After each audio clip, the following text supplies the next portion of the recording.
Hello everyone.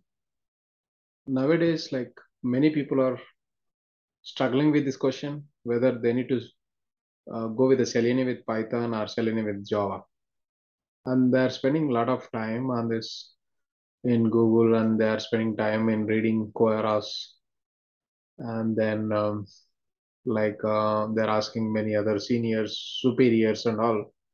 So my advice is if you are coming from non-IT background or any teaching background, and if you don't have any prior programming knowledge, go with the Python without the second thought.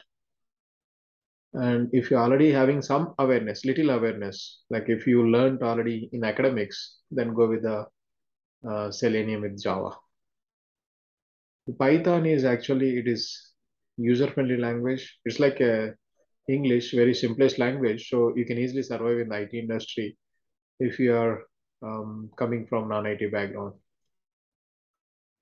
And in terms of job opportunities, of course, major share goes to Java only. Majority of the applications built on Java, like web applications and all.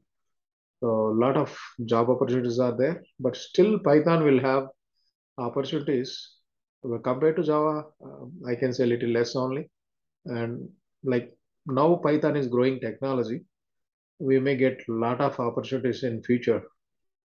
And as I mentioned the word here, like future opportunity sentence, you will have a if you go with the Python, you'll have a lot of future.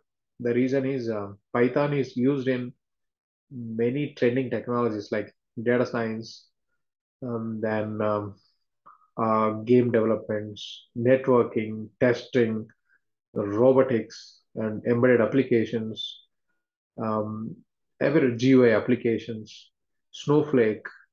Like there are a lot many trending technologies using this Python programming language and dev apps and all. So if you want to switch to any other trending technologies from testing in future, it will be easy for you. So I advise you, if you are beginner into the software industry, without the second thought, go with the Python. That is my advice. And thanks for watching this video, guys. Like if you have any point in your mind, if any points need to be included in this, you please let me know in the comment box. And thanks again for watching this video.